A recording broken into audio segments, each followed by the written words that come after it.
아멘. 지난주 어떤 집사님이 저에게 오늘 목사님 설교 좋았습니다, 이렇게 했습니다. 아마 소위 은혜가 되었던 모양입니다. 그래서 뭐가 좋으냐 이렇게 물으니까 쉬워서 그냥 귀에 쏙쏙 들어와서 좋았다라고 하는 겁니다. 여러분, 설교를 듣고 은혜를 받는다고 하는 것이 무엇입니까? 대체 무엇이 좋았고 대체 어땠길래 은혜가 되었다, 참 좋았다 라고 할까요? 여러분, 좋다 안 좋다, 쉽다 어렵다, 은혜 받았다 안 받았다, 다 주관적입니다. 그 은혜의 근거가 4개 있습니다. 그래서 나와 비슷한 이야기를 목사님이 해주셨으니까 그렇지, 은혜가 되는 겁니다. 그리고 내 궁금한 것을 딱 해결해 주니까 은혜가 되었다고 합니다. 그리고 쉬우니까 또 좋았다라고 합니다. 또는 저건 누가 좀 들어야 되는데 나는 말은 못하겠고, 요 말을 딱 저 인간이 들어야 되는데 목사님 그때 딱 해주니까 속이 시원한 거, 저기 알아들었을까? 저기 알아들어야 될 건데 라고 이런 마음이 들 때 또 속 시원하게 오늘 은혜가 되었다라고 합니다. 그래, 평소 자기와의 가치가 또 같으면 그렇지, 역시 내가 알고 있는 게 맞네 라고 자의를 하면서 은혜가 되었다라고 말합니다. 여러분, 이것 위험합니다. 곤란합니다. 그러면 평소 내 생각과 좀 다르게 설교하면 은혜 안 되네요. 내가 통 모르는 이야기를 하면 은혜가 안 되네요. 나를 지적하고 내 잘못한 것을 콕콕 꼬집으면 그때는 은혜가 안 되겠네요. 도대체 은혜가 무엇이라는 겁니까? 여러분, 은혜는 하나님께로부터 오는 일방적인 것입니다. 내가 되고 안 되고, 내가 은혜가 되니 안 되니 그런 소리 할 수 없습니다. 그러기에 우리는 설교를 들을 때에 조금 내 것과 다르고 이해가 안 되고 어렵고 조금 내가 좀 불리해지더라도 열린 마음으로 받아들이려고 하는 적극적인 자세가 있어야 합니다.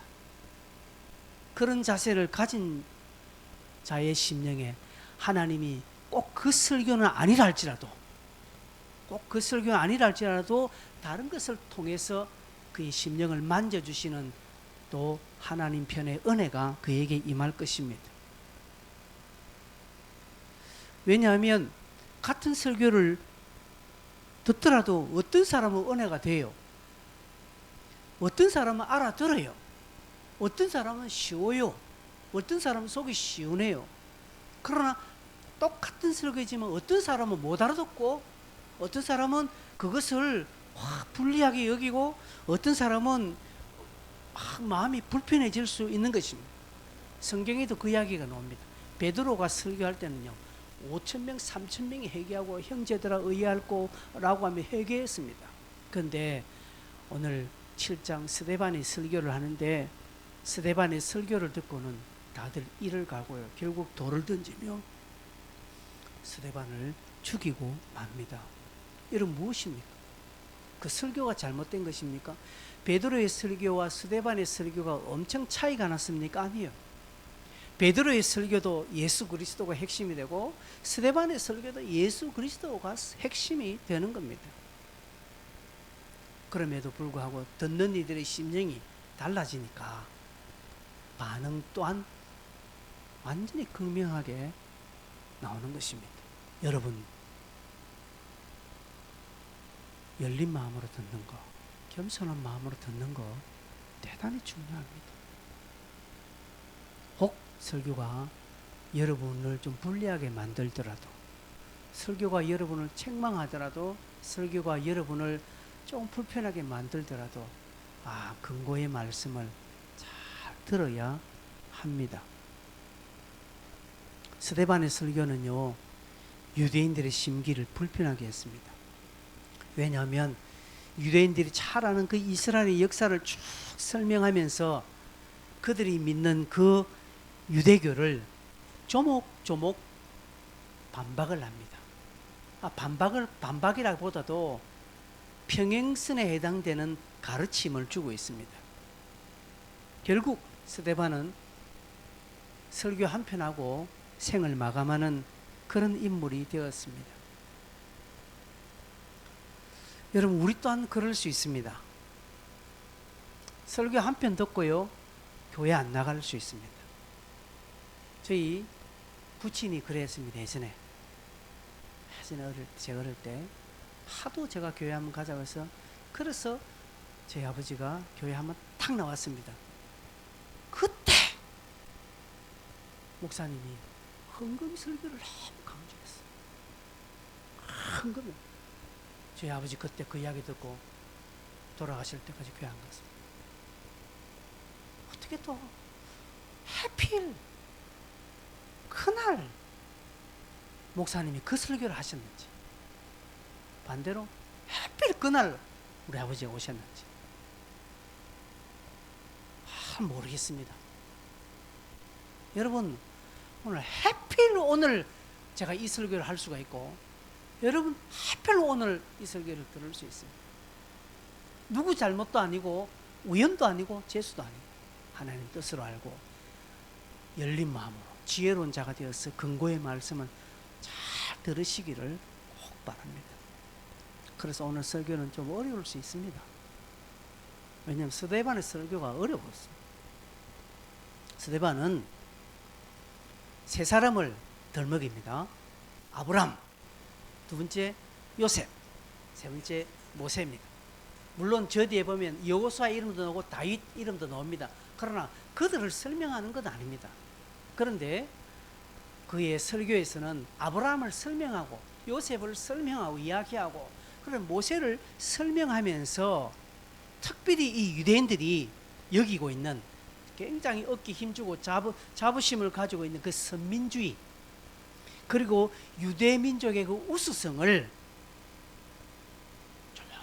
좀 이렇게 야감자긴 깝니다. 아니다라는 것이죠.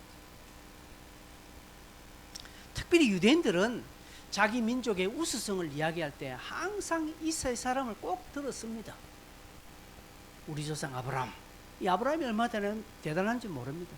지금 여러분 저 모슬렘도요, 그들의 조상이 아브라함입니다. 그래서 이런 모세, 요셉, 특별히 우수한 민족을 설명하면서 얼마나 우수했으면 타 민족에 가서, 다른 나라 가서 총리까지 하는 그런 우리 민족이다라는 것을 이야기하는 겁니다. 하나님이 아브라함을 택해서 얼마나 이 민족이 대단했으면, 얼마나 아브라함이 위대했으면 하나님이 아브라함을 불러서 그에게 언약을 주시고 구원을 주시고 할례까지 주셨느냐. 요셉이 얼마나 뛰어났으면, 얼마나 우리 민족이 뛰어났으면 타국에서 총리까지 하고, 얼마나 우리 민족이 대단했으면 하나님 모세를 부르셔서 지구상에 전혀 없는 율법을 우리 민족에게 주셨느냐. 얼마나 우리 민족이 똑똑하고 대단하냐. 얼마나 우리 민족이 우수하냐. 얼마나 뛰어났길래 우리 민족에게만, 히브리인들에게만 하나님이 구원을 주시고 말씀을 맡은 자로, 그래서 가르치는 이 민족으로 세웠다라는 것이 이 유대인들의 전통적인 생각입니다. 이 선민사상이라는 것이죠. 스데반은 이것을 부정하지 않습니다. 인정하면서 아브라함, 요셉, 모세를 들면서 너희들이 생각하는 것에 허점이 있다는 것을 조목조목 말합니다. 은근히 반박합니다. 그 반박의 핵심은요, 이겁니다. 너희들이 아브라함을 자랑하고 요셉을 대단하게 생각하고 모세를 위대하게 생각하고 그들이 너희들의 조상이라는 것을 자랑스럽게 여기지만 너희들은 그렇게 살았느냐라는 것이 스데반의 핵심 요지입니다. 아브라함이, 요셉이, 모세가 대단하고 그리고 위대한 사람이지만 너희들은 그것만 자랑만 하지. 너희들의 조상이라는 것에 대해서 자부심만 가지고 그들의 그 모습, 그들의 화려한 것만 좋아하지, 그들이 진짜 어떤 삶을 살았는지에 대해서 너희들은 생각도 없고 그것을 본받으려고 하는 노력도 없다라는 것을 은근히 지적하고 있습니다. 아브라함과 요셉과 모세는 구약의 인물이었지만 그들은 예수 그리스도를 모델로, 오실 예수 그리스도의 표상으로 하나님의 말씀을 지키면서 살았는데 너희들은 오신 예수를 거부하고 그를 죽이고 하나님의 말씀과는 전혀 관계없는 삶을 너희들이 살고 있다. 그러면서 모세가 너희 조상이다, 아브라함이 너희들의 조상이다, 요셉이 너희들의 조상이다 하면서 우수성을 뛰어나지만 내가 볼 때는 너희는 아무것도 아니라는 것이 스데반의 설교입니다. 대제사장이 묻습니다. 이것이 사실이냐라고 묻습니다. 뭐가 사실이냐는 것이죠. 그것은 앞에 6장 13절 이하 사람들이 율법을 거슬러 말하기를 맞지 아니하고 그의 말에, 스데반의 말에 나사렛 예수가 이곳을 헐고 또 모세가 우리에게 전하여 준 규례를 지키겠다 함을 우리가 들었습니다 라고 하고 스데반을 고소한 내용을 가지고 스데반 제사장이, 스데반 지금 사람들이 이걸 고소하는데 맞느냐 라고 하니까 스데반이 7장 2절에 여러분 부형들이여 들으소서라고 하면서 이제 이스라엘 역사를 쫙 이야기합니다. 그러면서 아브라함을 탁 꺼냅니다. 아브라함이 소명을 받은 부분을 꺼냅니다. 왜 아브라함을 제일 먼저 이야기했을까요? 이스라엘 백성들은 모세의 율법을 대단하게 여깁니다. 율법을 능가하는 건 없다고 생각합니다. 율법을 건드리거나 율법에 토를 달거나 율법에 어떤 흠집을 내는 것에 대해서는 유대인들은 가만히 있지 않습니다. 율법을 최고의 법으로 여기는 것입니다. 스데반은 아브라함을 탁 꺼내면서 모세의 율법을 절대시했던 이 유대인들에게 율법보다 더 뛰어난 것은 하나님의 약속이다, 하나님의 사랑이라는 것을 말씀하고 있습니다. 하나님이 아브라함을 조건 없이 부르시고 그와 언약을 맺으시고 그리고 그에게 구원의 계시를 주셨다라는 것이죠. 하나님은 아브라함을 불렀고 그에게 복을 주시고 복의 근원을 삼게 하시고 그를 통하여서 이 아브라함의 계통을 통하여서 하나님은 구원을 주시겠다라고 약속하셨습니다. 그 구원을 주시겠다, 그 구원의 계시를 확정시키고 구체적으로 보여주기 위해서 모세의 율법을 허락한 것이지 율법이 위대한 게 아니라는 것이죠.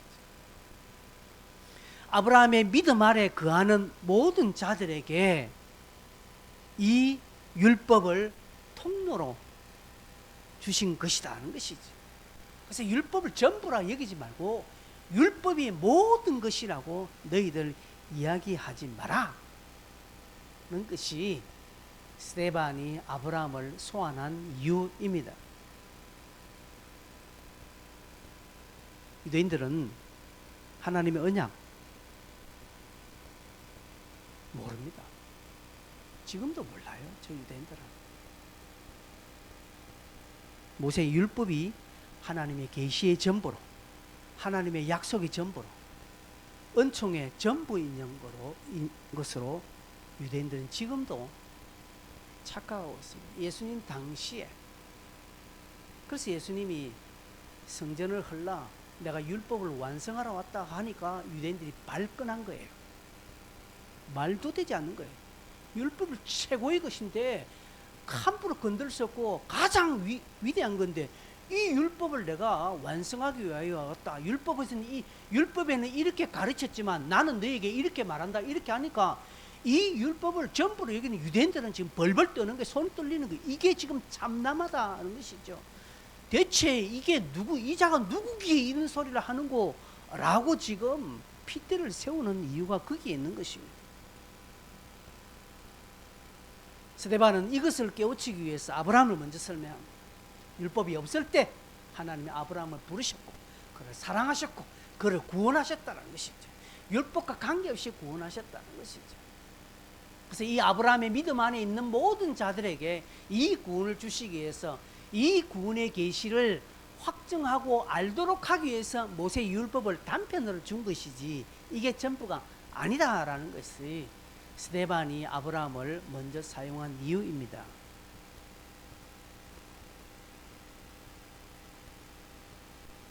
또한 스데반이 아브라함을 이야기한 두 번째 이유는 구원은 율법으로 말미암은 것이 아니라 믿음으로 말미암는다는 것을 설명하기 위함입니다. 여러분, 율법을 주신 이유가 있지요? 율법을 주신 이유 첫 번째로 구원 맞습니다. 구원을 주시기 위해서 율법을 다 지키면요 예수 안 믿어도 구원 받습니다. 율법을 다 지키면. 그런데 천하 인간의 율법을 100% 완전하게 지킬 수 있는 인간이 있다 없다? 없습니다. 그러기에 예수가 필요한 거예요. 율법을 온전하게 이루신 그 예수가 필요하다는 것이죠. 아브라함의 믿음에 속하는 자들에게 하나님은 구원을 주시기 위하여서 율법을 후차로 주셨다는 것이죠. 그래서 로마서 4장 18절에서 22절까지 바울이 이야기를 했습니다. 아브라함이 바랄 수 없는 중에 바라고 믿었다라고 말하고 있습니다. 뭘 믿을까요? 민족이 조상이 되게 하려 하는 것이고, 그 다음 19절, 백세나 되어 자기 몸이 죽은 것 같고 사라의 태가 죽은 것 같으면 알고도 믿음이 약해지지 않고 아들을 주신다는 것을 믿었습니다. 20절, 믿음이 없어 하나님의 약속을 의심하지 않고 믿음으로 견고해져서 하나님께 영광을 돌렸다는 것이죠. 아브라함은 흔들리지 않았고 약속하신 말씀을 딱 붙잡고요. 21절, 그것을 능히 이루실 줄을 확신했다는 것이죠. 그 다음에 22절, 그러므로 그것이 그에게 의로 여겼다졌다는 것이. 아브라함은요 율법하고 전혀 관계없어요. 하나님이 민족의 조상으로 세워주겠다, 너를 통해서 아들을 낳아서 하나님이 놀란 역사가 약속이 일어나겠다는 요 두 가지 사실을 흔들림 없이 믿음이 약해지지 않고 요걸 꼭 붙잡았다는 것이죠. 아무것도 없는데도, 바랄 수 없는 그런 상황에도, 아무것도 없는 가운데서도 그것을 꼭 붙들고 나아갔다는 것이죠. 지금 이 스데반의 설교를 듣고 있는 유대인들은, 특히 이 유대 교회에 있는 유대인들은 철저하게 율법이 그들의 구원의 척도라 여기고 율법 중심으로 살았습니다. 그런 그들에게 율법이 아니고 믿음이다라고 이야기하니까 이 유대인들은 지금 서서히 심기가 불편해집니다. 여러분, 우리도 그렇지 않습니까? 어떤 이소우화를 꺼내면서 이소우화에 있는 그런 교훈들을 꺼내면서 살짝 이야기할 때는 듣는 사람은 알아요. 그죠? 왜 저런 예를 드는가 알아요, 우리도. 여러분, 우리 다 그렇지 않습니까? 누구 사람들한테 건면할 때 직접적으로 이야기할 때 어떤 하나 예를 들어서 설명하면 듣는 사람은 압니다, 그게. 미련한 사람은 그것도 모르죠. 그러나 조금 끼어있는 사람은 예를 들어서 뭐 이소우화나 아니면 중국의 어떤 사자성어를 통해서 탁 이렇게 이야기할 때는 알잖아요. 수신제가 치고 평천하고 했다. 요 한마디만 딱 하면 네 몸이나 니를 잘 지키고 뭘 하든지 해라, 이 소리지 않습니까? 그죠? 그러면 듣는 사람은 알아요. 상대방이 지금 저 말을 통해서 니나 잘해라 이 소리를 하고 있구나 하는 거 알아요. 그런데 그 말 딱 들으면 신기가 불편합니다. 기분 나쁩니다. 틀린 말을 안 해요. 유대인들은 지금 스데반을 설교하면 알아요. 그게 뭔 말인지 알아요. 그런 기분 나쁜 거. 왜냐하면 율법을 최고의 가치로 여기는 이 유대인들에게 율법보다 그 위에 믿음을 이야기하고 있으니까, 그것도 자기 잘 아는 아브라함을 알지요. 아브라함이 믿음으로 구원받은 알지요. 그걸 이야기하니까 이 사람들이 신기가 딱 불편해지는 거예요. 지금부터. 스데반은 이런 아브라함의 언약을 강조함으로 이 지금 종교적인 기득권을 누리고 율법을 교묘히 이용한 바리새인들, 그 유대인들을 지금 딱 뒤통수 칩니다. 깝니다. 믿음의 조상 운운하고 그들의 정신적 지주로 떠들 줄은 알았지만 실제로 아브라함의 믿음을 너희들은 따르지 않고 있다. 너희들은 지금 불신앙이다 라고 이야기하는 것입니다. 유대인들이 얼마나 똑똑합니까? 그죠? 이 율례의 말씀을 외웁니다. 어린아이가 딱 3살이 되면요, 그죠? 유대인들은, 바리새인들은 아이들이 딱 3살 되면 레위기의 말씀을 암송시킵니다. 모세의 율법을 거의 다 외우도록 만듭니다. 그게 그들의 교육입니다. 그렇지만 그들은 믿음을 따르지 않습니다. 그냥 율법을 따르는 것입니다. 율법. 제가 이 예를 한번 들었습니다. 예전에 제가 알고 있는 어떤 청년이 하나 있는데 이 친구가 작곡을 공부합니다. 그래서 히브리 예루살렘에 가서 피아노 공부도 하고 작곡 공부한 아이가 있습니다. 이스라엘 유학 갔죠. 유학 가서 이제 어떤 5층짜리 그게 이제 세를 들어서 사는데 어느 날 그 주인집 아주머니가 이 청년한테 똑똑 두드리면서 이 쓰레기 봉투를 주면서 저 인천가 좀 갖다 달라. 그래서 처음에는 뭘 좀 심부름 시키는 주인이 시키니까 그렇게 심부름했습니다. 그 다음에 또 부탁하길래 뭐 주인이고 하니까 자기가 어리니까 해주고 했는데 근데 매주마다 이렇게 갖다 자기 보고 싶어요. 그래서 한 번에 자기가 이야기했대요. 왜 이렇게 자꾸 생기나? 오늘 안식일이기 때문에 자기는 일을 안 한다, 못 한다. 교묘히. 그럼 그 전날 버리지. 그죠? 그 전날 버리든지 그 뒷날 버리면 될 거잖아요. 그런데 딱 그날을 이용하는 거예요. 자기는 율법을 지키기 위해서 일 안 하는 것이지만 상대방에게는 그 율법을 가지고 교묘히 그런, 요게 유대인들의 특징입니다. 지금도 그래요. 이런 유대인들을 향해서 스데반이 딱 치죠. 아브라함은 믿음으로 살았다. 율법이 없을 때도 그런 믿음으로 하나님의 약속을 흔들림 없이 믿고 따라갔다. 그런데 너희들은 아브라함을 그렇게 이야기하고 너희들의 민족의 조상이라고 대단히 떠들었지만 그러나 아브라함의 믿음의 삶을 하나도 따르지 않는 너희들의 불신앙, 너희들의 범죄를 아브라함은 스데반이 지적하고 있는 것입니다. 성도 여러분, 주님은 우리들의 지식에 관심 없습니다.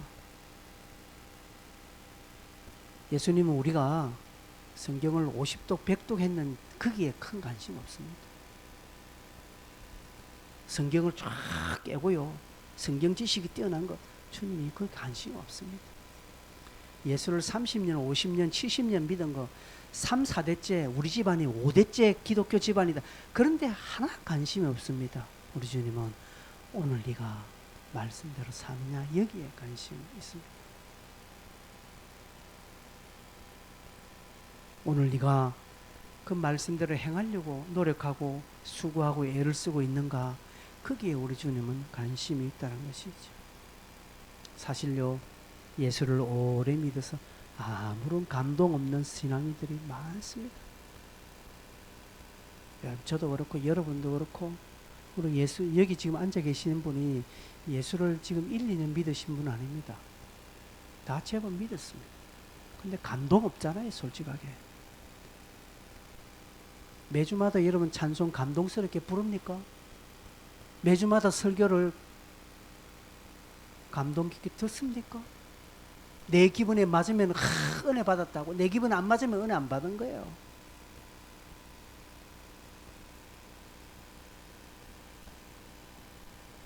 오래 믿어서 아무 감동 없습니다. 메말라 있습니다. 그리고 전도하자는 이야기에도 아무 흔들림 없습니다. 재생산의 능력도 없습니다.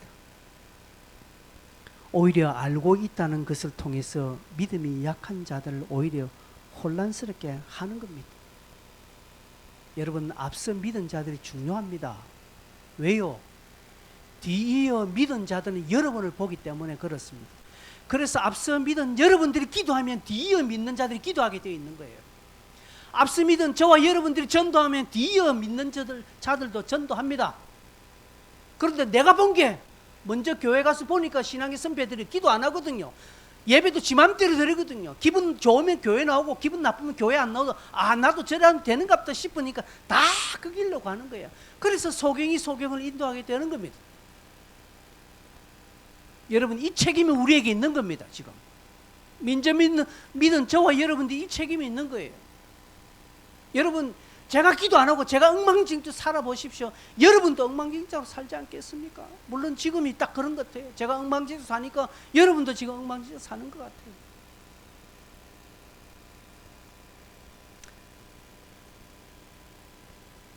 뒤이어 우리의 신앙의 후대들이 따라옵니다. 지금 우리 교회 청년들은요, 장년들 여러분 분명히 닮아갑니다. 지금은 아직까지 저의 영향력 아래 있기 때문에 이 청년들이 그나마 그래도 움직이지만, 저의 영향력을 벗어나고 이들은 나중에 결혼하고요, 나중에 이들이 40대 가면 여러분 딱 그대로 닮아갑니다. 왜? 옛날에 내가 교회 다닐 때 그때도 어른들 기도 안 하더라, 어른들 뵐 거 안 하더라, 뒷짐지고 있더라, 다 알아요. 이 아이들 보아요. 그대로 가는 거예요. 보고 배운 게 그건데. 청년들을 위해서 기도하는 거 좋지만, 그러나 여러분 청년들을 본 앞에 기도하셔야 됩니다. 다니엘 기도하는데 청년들만 다 앉아 있는 거라, 이 자리에. 기도하자면 청년들만 꾸역꾸역 몇 명씩 나오고요.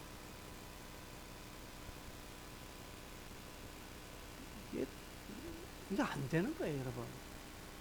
스데반이 지금 그 이야기 하고 있는 거예요, 지금. 우리가 그렇게 신앙 안에서 꾀만 부리고 있는지, 융통성 부리고 있는지 모릅니다. 정말 목숨 걸고 신앙생활하는 모습을 보여줘야 된다. 퍽하면 빠지고요, 퍽하면 안 하고요.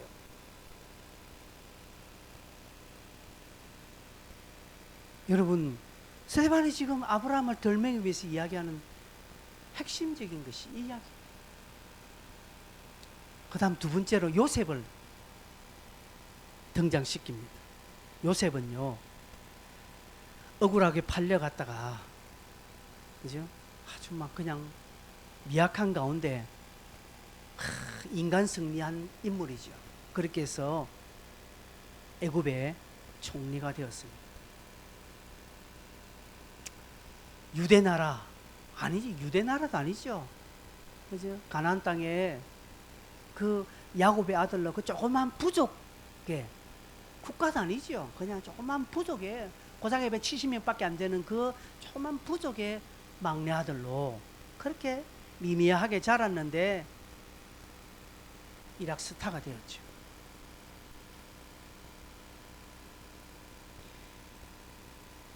지금 우리 이스라엘, 지금 유대, 별것 아니라는 거죠. 그런 미미하고 초라한 것에서 이 나라가 이리 됐다. 그런데도 너희들이 지금 오만에 떨고 있다. 모두가 너희들이 요셉이 된 것으로 오만함을 떨고 있다는 것이죠. 이스라엘은 원래 보잘것없고 초라한 민족이었지만, 그래서 애굽에 정착하고 노예 생활을 하였고 400년 동안 하나님의 은혜로 결국 광야에 나와서 그리고 큰 민족을 이루었고 은혜로 해방되었고 은혜로 이 가나안 땅을 받게 되었다는 것을 스데반은 설명하고 있는 것입니다. 너희들이 잘나서 된 게 아니다는 것이죠. 특별히 요셉이 그 형제들의 시기에 의해서 애굽에 팔려간 이야기하면서 예수 그리스도를 십자가에 못 박도록 요구한 유대인들이 너희의 조상 요셉의 형제들하고 똑같다라는 이야기를 하고 있습니다. 또한 애굽에 팔린 이 요셉이 하나님의 은혜로 모든 환난에서 건짐을 받고 애굽의 총리가 된 사실을 이야기하면서 유대인들의 간격에 의해서 예수 그리스도가 죽었지만 하나님께서 그를 3일 만에 부활하셨다라는 것을 지금 예표로, 모형화로, 그림자로 설명하고 있는 것입니다. 스데반은 유대인들을 향하여서 너희들이 예수 그리스도를 핍박하고 오늘날 성도와 교회를 핍박하는 것은 당시 요셉의 형제들과 똑같다. 그러나 하나님께서 요셉을 높이신 것처럼 예수 그리스도를 높이셨고 교회와 성도들을 높이신다라는 것을 지적합니다. 이 이야기는 우리는 별 아무런 감정의 미동 없이 우리는 듣지만 듣는 유대인들은 여기서 지금 폭발합니다. 다 이게 걸리는 이야기거든요. 아주 지금 그들의 감정의 아킬레스건을 딱 건드는 이야기라는 것이죠. 알아들어 이게 무슨 말인지 유대인들은 120% 지금 알아듣고 있습니다. 그러면서 지금 속이 부글부글 이 새끼가 지금 무슨 말을 하고 있어 라고 하는 지금 이 지경까지 온 거예요. 그럼 요셉 이야기를 지금 스데반이 하고 있는 거예요. 요셉 또한 지금 듣고 있는 유대인들의 그 살벌한 눈초리를 지금 아마 알 겁니다. 그러면서 더 깊게 이야기합니다. 요셉의 이야기를 하면서 딱 요셉의 일생을 딱 세 마디로 정의합니다. 여러분 9절 한번 보겠습니다.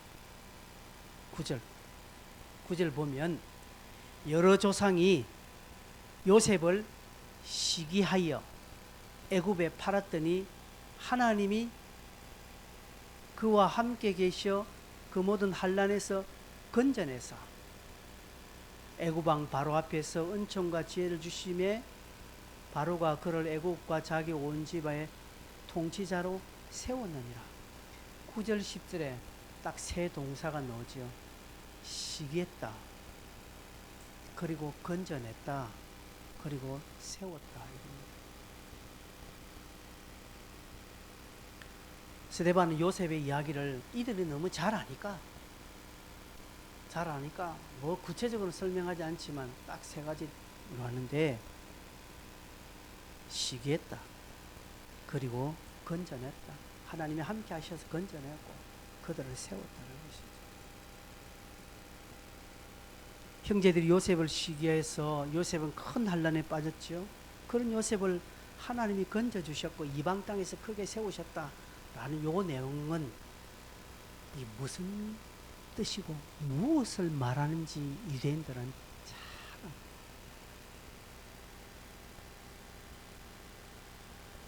여러분 이 세 가지 동사는 오늘날 우리 성도에게도 똑같이 다가옵니다.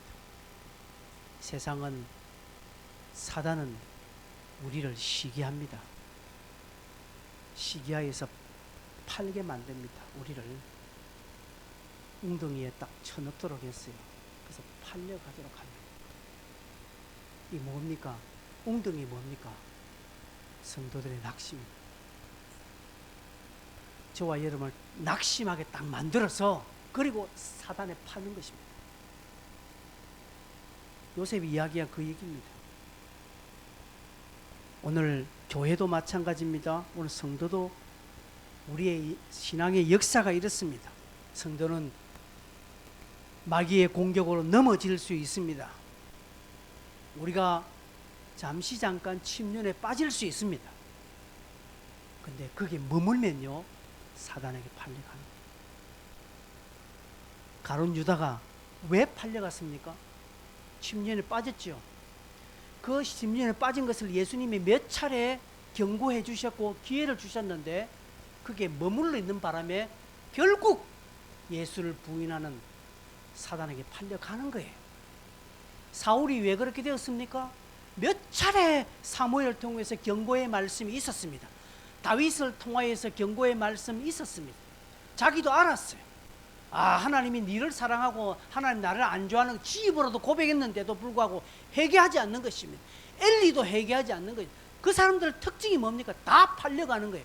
오늘날 많습니다. 오늘날 교회 다닌다고요 다 예수 믿고 다 천국 가는 거 아니에요. 교회 다니면서도 불신자가 많다고 제가 몇 차례 이야기했죠. 여러분 계속적으로 지금 그 침륜의 자리, 낙심의 자리 계속 머물러 있으면 결국 팔려가게 되어 있어요. 여러분 스스로 시험 들었다, 낙심 들었다라는 표현을 쓰는 사람이 있는데 알았으면 나와야죠. 나와야 됩니다. 그래야 팔려가지 않습니다. 우리는 이럴 때일수록 더 주님을 의지하고 붙잡아야 합니다. 그래서 예수 위에는 살 이유가 없는 것이 성도입니다. 그런 성도들을 하나님이 함께 하셔서 건져내십니다. 10절 보십시오. 9절 끝에 보면 하나님이 그와 함께 계셨다라고 말합니다. 요셉이 애굽으로 팔려갔을 때 하나님은 그와 함께 계셨습니다. 성경은 그렇게 이야기합니다. 여러분, 여기에 재밌는 표현이 하나 나옵니다. 건져내신 게 먼저입니까? 함께 하신 게 먼저입니까? 성경 보십시오. 함께 하심이 먼저입니다. 건져내신 것은요, 그 다음입니다. 그죠? 보십시오. 9절에 보면 요셉이 애굽에 팔렸을 때 하나님은 그와 함께 계셨습니다. 함께 하시는 게 먼저고 뒤에 건져내심을 받았다는 것이죠. 여러분, 그 함께 하심의 증거가 뭡니까? 감옥 안에서 요셉이 얼마나 인정받습니까? 그죠? 요셉이 인정받지 않아요. 감옥 안에서 총무 역할을 하고요. 나중에 떡 굽는 관원장, 즉 대통령 비서실장들 해당되는 그 사람들의 꿈을 해석해 주잖아요. 꿈 해석해 주므로 하나님이 그와 함께 하셨습니다.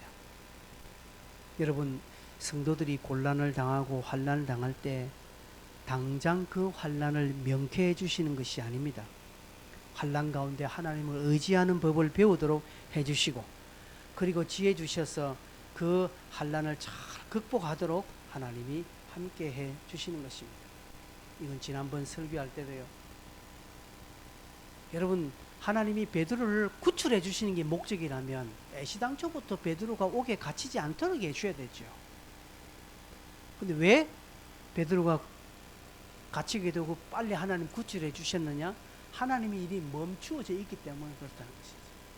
하나님은 자기의 일이 자신의 계획대로 가는 것에 멈춤을 당하면 하나님 초자연적인 기적을 베푸셔서 왜 홍해를 가르셨습니까?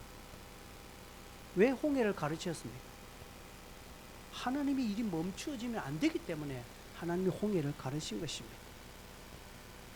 그래서 여러분 성도들이 어려움을 당하고 환난 당할 때 하나님이 함께 하신다라고 믿으셔야 됩니다. 그래서 더 하나님을 의지하고 하나님께 기도하면 하나님이 그때 지혜를 주시고요, 힘 주시고 담대함 주시고 용기 주셔서 그 환난을 이기게 해 주시는 거예요. 그래서 건져내시는 것입니다. 그냥 무작정 건져내시지 않습니다. 아이들은 스스로 하려고 합니다. 그렇죠? 그래서 스스로 하도록 부모들은 도와줘야 됩니다. 근데 억지로 밥 먹이고 억지로 애 보십시오. 나중에 버릇만 나빠지고 나중에 컸어도 입만 쩍쩍 벌리고 있습니다. 지 손으로 숟가락 안 뜹니다. 그렇게 된다는 것이죠. 그래서 우리 성도는 어려울 때 더 주를 바라봐야 돼요. 괴로울 때 주님의 얼굴 보라는 찬송이 있죠.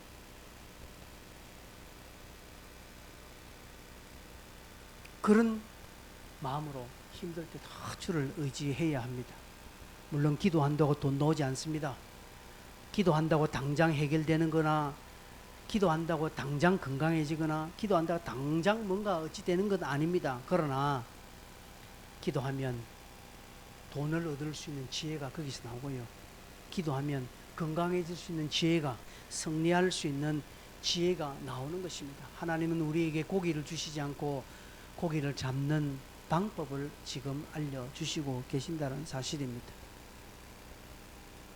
그렇게 되니까 때가 되니까 세워주시는 것입니다. 10절 마지막 절에 애굽의 7위자로 제1인자로 하나님은 요셉을 그렇게 세워주시는 것입니다. 하나님을 끝까지 믿고 따르는 성도들에게 하나님의 아들의 자리로, 천국의 큰 자로 하나님 우리를 지금 세워주시는 것입니다. 뿐만 아니라 이 땅에서도 끝까지 하나님을 신실하게 따르고 하나님의 이름의 영광을 드러내는 이 땅에서도 높은 자리에 서도록 하나님은 그렇게 만들어 주시는 것입니다. 그러기에 우리가 이것을 의지하고 이것을 바라보고 끝까지 믿음을 따라 오늘 주시는 하루의 삶을 신실하게 살아가는 자가 되어야 합니다. 낙심하지 마십시오. 침륜에 빠지지는 마십시오. 신앙생활 후퇴하지 마십시오. 왜 잘하다가 못합니까? 더 잘해야 되죠. 그 본전 생각나는 거예요. 남들도 안 하는데 뭐 나도 안 하지, 이렇게 되는 거예요. 그렇죠? 그렇게 하다 보면 결국 자기 자신에게 마이너스가 되는 것입니다. 잠언 12장 15절 마지막 함께 읽어보겠습니다. 저 말씀을 같이 한번 읽겠습니다. 시작. 미련한 자는 자기 행위를 바른 줄로 여기나 지혜로운 자는 근거를 듣느니라. 여러분, 지혜로운 자는 근거를 듣습니다. 여러분의 귀가 지혜롭기를 바랍니다.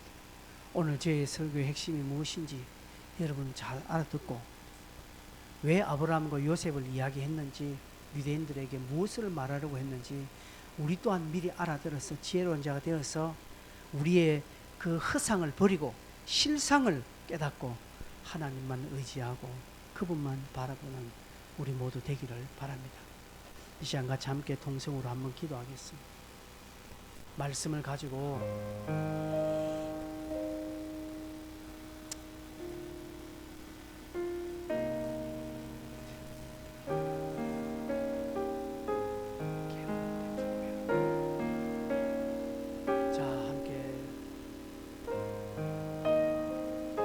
생각나셨습니까? 기도 제목 함께 동성으로 이 시간에 여러분의 주시는 말씀을 따라 같이 한번 동성으로 한번 기도하도록 하겠습니다. 같이 한번 기도하겠습니다. 주여